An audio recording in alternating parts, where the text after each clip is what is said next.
that was really a secret, just break it down and get to work and stop, dinking around. Just what do you need to do and get after it.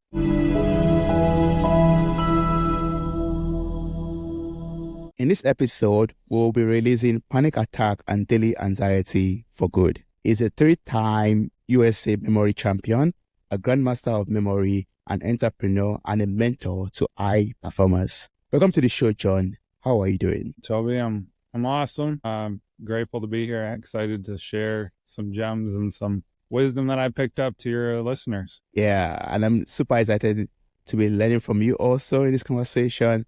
Like I said before we start recording, while preparing for this conversation, I found out that you won the US Memory Champion 3 times. That's a great thing. Congratulations on all your achievements. Thank you. Yeah. And apart from that, performing insane mental feats on TV shows all around the world, that's something that's not a small thing. So that's a great thing that you've achieved for yourself. That's awesome. Yeah. So I would like to, to start out from that already, like personally, from my own curiosity or from my own self also, I would like to learn how that journey has been like for you, what everything you have to do to achieve that level of, winning, of performance, and how that journey of, training for the championships and also even the TV shows has been for you. Yeah. I mean, it all started 10 years ago. I read a book on memory techniques that talked about ordinary people learning techniques. Like I don't have a naturally gifted mind or memory. I just learned all these things through strategy. And it starts with an interest. You pick up a book, you try it out. You're like, wow, this is amazing. I can memorize. I remember memorizing a deck of cards in 6 minutes, like all 52 cards. And I was like, this is really cool. There's something here. So I just started applying myself. And the first competition I ever competed in was the World Championships in China in 2014. And I completely bombed. I caved under the pressure. Like I almost got up and walked out. The pressure internally, psychologically, mentally was just so intense. I almost gave up. And that's sort of my story, is overcoming that internal pressure to give up, or that limiting pressure that bears down on so many of us, that resistance. The journey to the top was not just learning the techniques and competing. Of course, there's a lot of hard work that goes into that, a lot of hours and dedication and belief. But the battle that a lot of people don't really give credit to is the pressure, the subconscious resistance, all of those things that inhibited me, the panic and anxiety that, you mentioned, I had to overcome to reach the top. So the hardest battle was not reaching the top of memory and having all these insane mental feats, but it was overcoming the inner demons that inhibited me and inhibit so many people that sort of give up along the way or just get so frustrated to how to overcome. Yeah. I mean, you talked about something right now that is very, very relatable. Some of the things that stop us from achieving greatness in life are the inner demons, like the fear, maybe the self-doubt also that in us. Yeah, I mean, I was having a similar conversation some days back with a coach, and I was saying, yeah, one has to actually overcome those fears.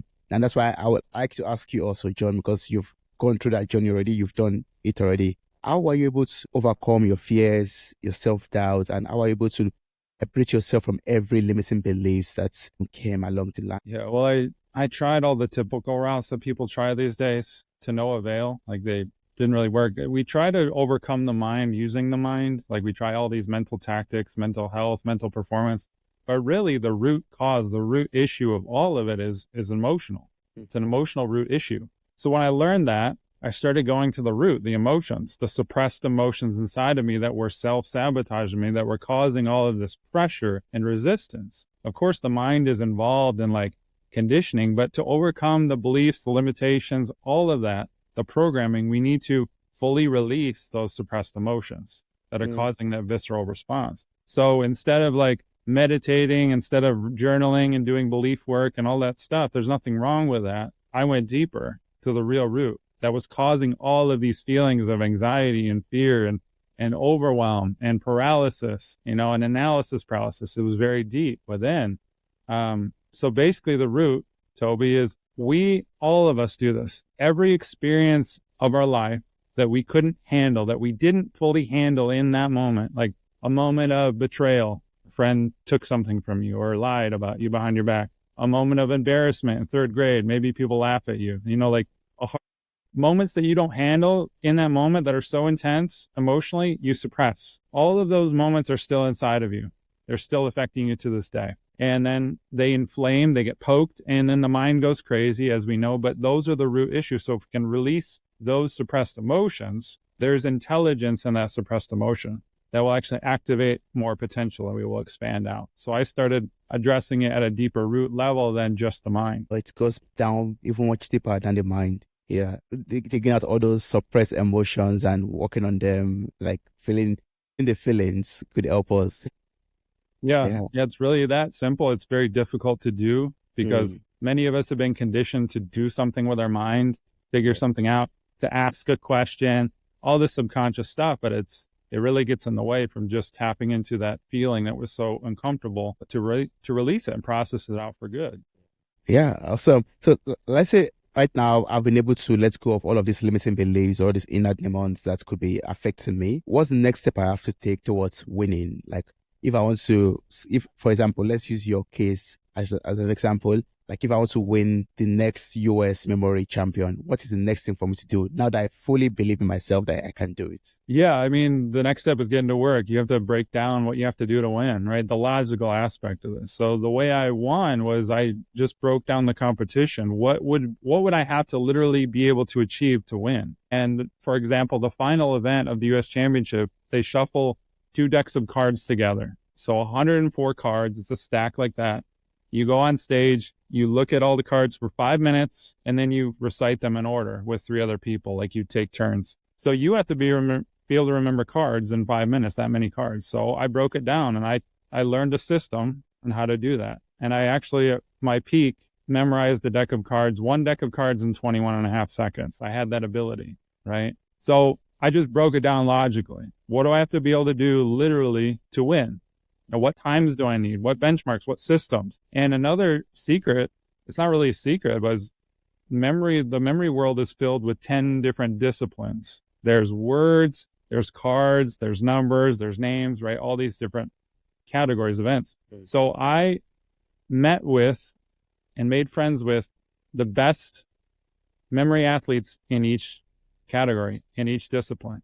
Who is the best in words? What do they do? Who's the best in names? What do they do? Cards, right? And I sort of modeled my technique based on what they did, right? I didn't reinvent the wheel. I saw it the best as sort of a mentor, as a guide, and then I modeled it. Obviously, a lot of hard work went into this, hours and hours of training and interest.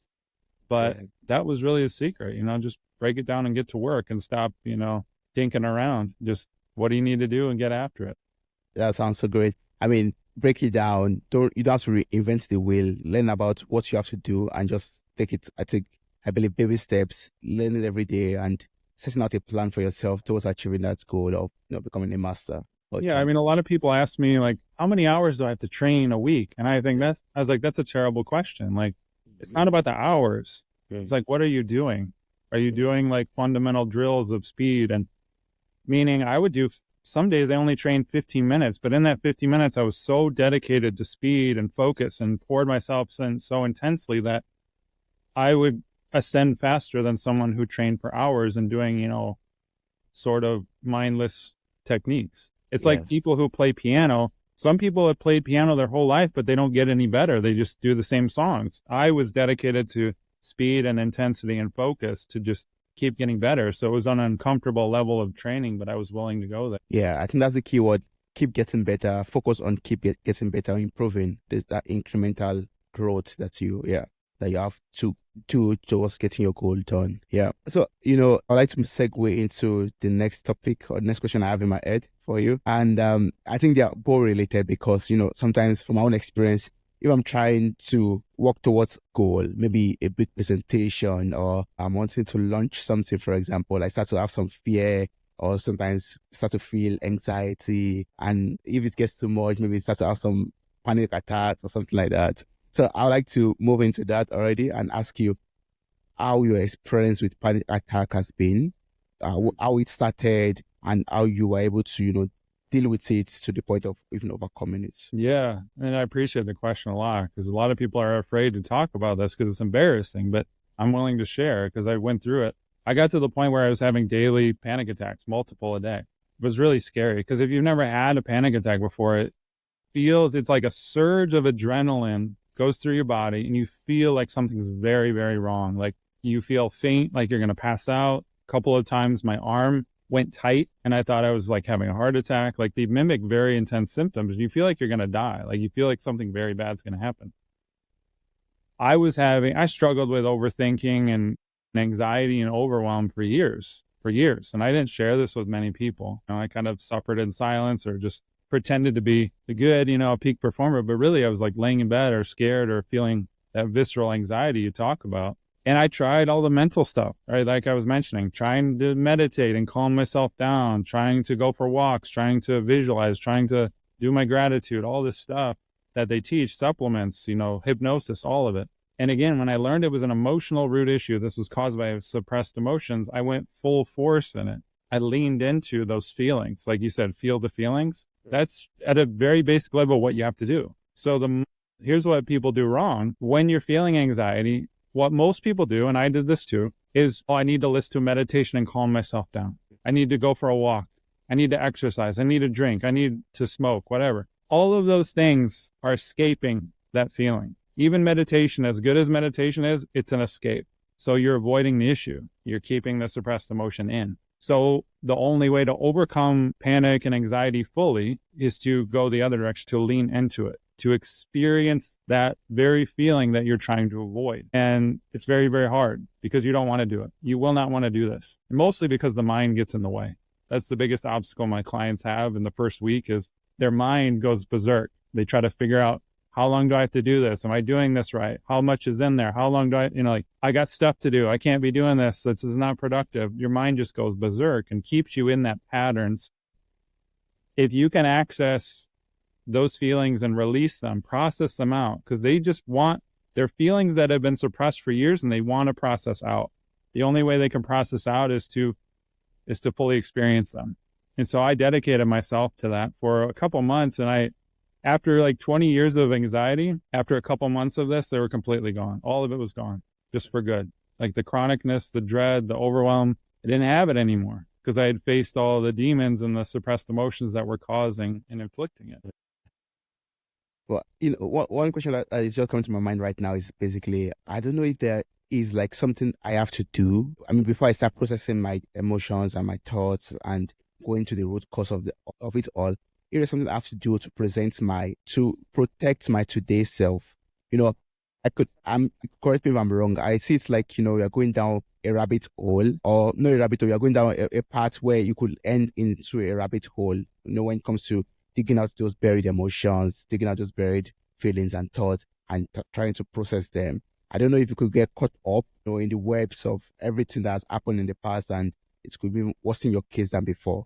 Is there something we could do to protect ourselves or to prevent that from happening? I mean, it's possible to get caught up in the mind because the mind will scare you with all these thoughts, right? The way that I teach it to people is more of a gradual, it's like imagine an ice cold pool of water. Instead of like jumping in the water with all your body and getting a shock of cold, I want you to like step down one step at a time to get used to the water, to get used to that emotion before you go into the deep end. Because exactly what you said, we don't want to traumatize anyone. We don't want to go crazy.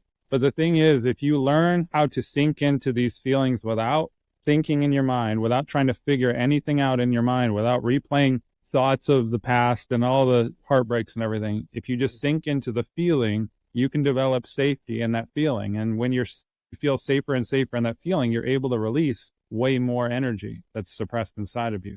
Number one, it's a completely safe process. If someone does it smartly and not just like going crazy with the mind, which I guide people through. You don't need to go through your past. You don't need to journal anything or dig or ask yourself what your mother did to you or anything like that. You just need to feel the feelings that arise during the day that come up, because life, Toby, these suppressed emotions are coming all the time. People ask me, how do I access the suppressed emotions? Every single thing that bothers you is a portal to a suppressed emotion. So if someone cuts you off in traffic and you're ticked off, there's a suppressed emotion ready to come up. What are you going to do in that moment? If you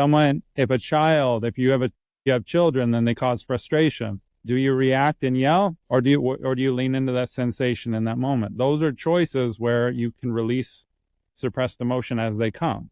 Instead of like, when I talk about this, everyone thinks, oh, I need to go to therapy or talk to someone. No, like I don't want you to do any of that. You don't need a therapist. You don't need to sit down 30 minutes a day. You just need to learn how to handle it while it comes up, when it comes up, because life will poke all of the stuff out of you if you let it. Life is going to poke. It reminds me of something I've kind of learned, and that's life keeps on throwing lessons at you or events at you to teach you a lesson or to help you heal from something. Is that something similar to that? Yeah, life is always giving you exactly what you need. Every single thing that is happening to you, for you, is helping you. Like all of the anxiety I went through, it was poking and poking and poking me, trying to say, sit with this, learn from this, be with this, instead of pushing it away. So if we're resisting life, like I was resisting life, resistance means you're resisting reality. Reality is trying to help you. Like our mind labels things good and bad, but everything is there to help you, everything that's happening. And so if you experience things over and over in a cycle and a pattern, it's because you haven't learned the lesson. Well, I don't want people sitting there with their mind trying to think, what's the lesson? Because that's futile. I want people to feel energy of what's happening in your body, in your, like, the sensations, because when you fully process that out, you will understand the lesson. You will get the lesson. You will get clarity. You will have an aha. You will have the realization without forcing your mind to think of certain meanings and lessons. Yeah. And if you don't do that, life will keep on bringing those events back to you just for you to learn that. Yeah, that's good. Yeah, life keeps getting louder if you don't listen. Yeah. That's true. One thing I'm understanding from you right now is about the mind, and we have to, for us to actually heal and be able to overcome the root cause of panic attacks and all of that, we have to detach ourselves from the mind. Like the mind tries to protect us from, revisiting all the suppressed emotions, and we have to detach ourselves from the mind. So is there like a practical thing to do, a practical tool that we could use to separate ourselves from the mind protecting us? Yeah, I don't want to detach or separate from the mind, but I just want people to understand what the mind is, the role, right? So think of like the first 7 years of your life. Your brain is like a sponge. It's in a theta brainwave and it absorbs everything. So what your parents say, what society says, your teacher, the rules, you absorb all of that and you form your ego. Your ego is basically your mind, the voice in your head, right? It's there to protect you. It forms a belief structure of the world, a construct. And so anytime you run up into resistance or outside of your comfort zone, that voice talks real loud, right? The demons, right? You just have to understand what that is. The voice in your head is not you. You are aware of that voice. You're watching that voice. You're listening to it. You are the awareness behind the thoughts. So if you can see that view, if you can watch Toby's thoughts, if I can watch John Graham's neurotic mind and not identify with it and not be obsessed with it, then I can watch it. That's what's called the witness, right? That's a basic level of meditation, is just witnessing that is not you. You are behind the awareness behind it. So many people identify with that mind and those thoughts. They believe those negative thoughts are them talking to themselves, are them keeping themselves safe or saying, you should do this, don't do this. But it's not you saying those things to yourself. It's a construct to keep you in a comfort zone. So if you're aware of that, you can watch it. I don't want anyone to get rid of their mind or detach from it or argue with it, because when you do those things, you actually make it stronger, that voice. That voice will get stronger if you argue with it or you battle it. Like a lot of people try to reframe their thoughts. That will engage the mind. That will actually strengthen the ego. If you ignore it, that will also strengthen it. It's like locking it in a closet.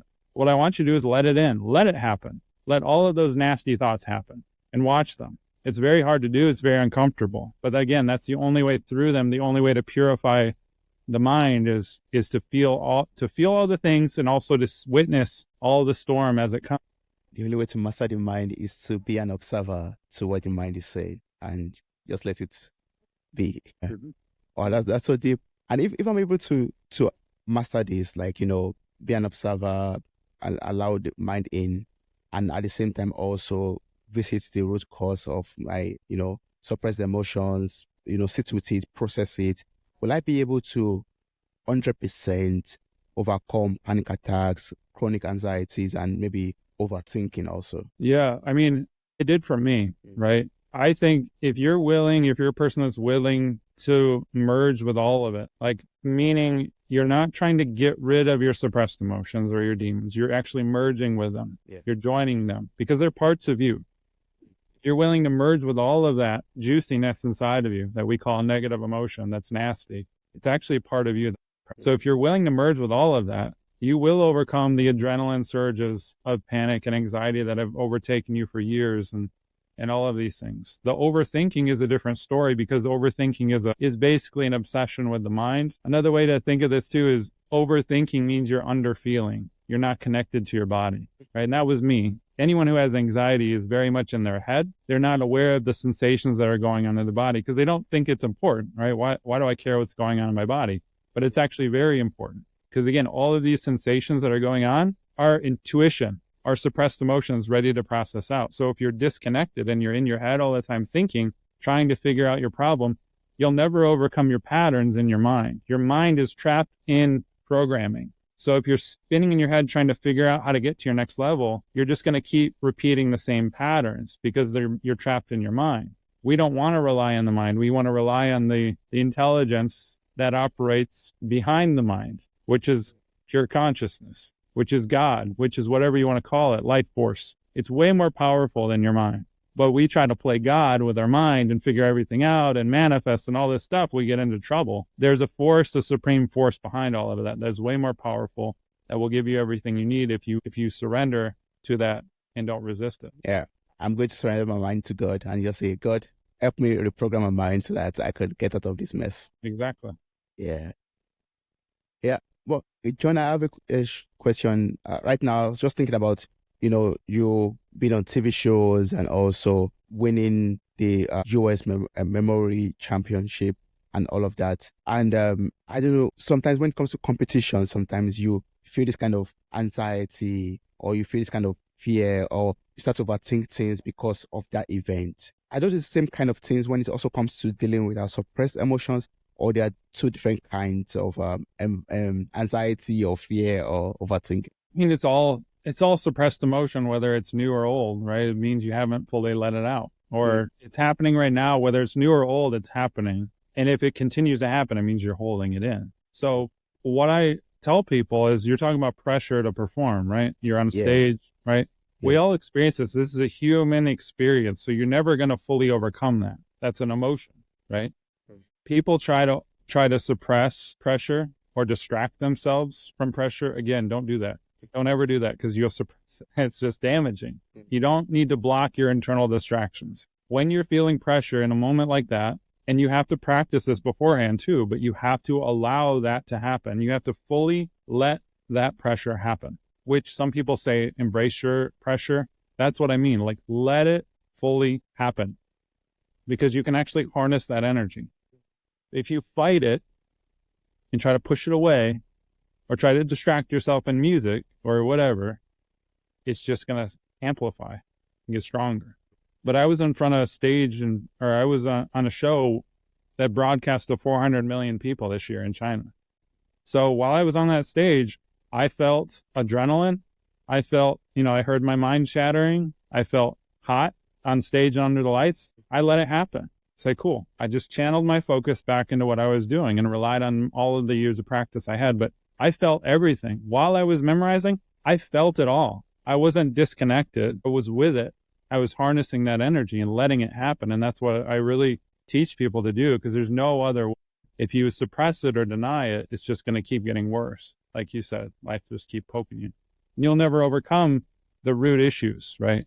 The root issues just need to be felt. So, I mean, for example, an issue could be maybe one is not having high esteem or self-esteem, basically, and one has to maybe deal with that also. Or I'm going back again to self-doubt, for example, or maybe it's what do you call this?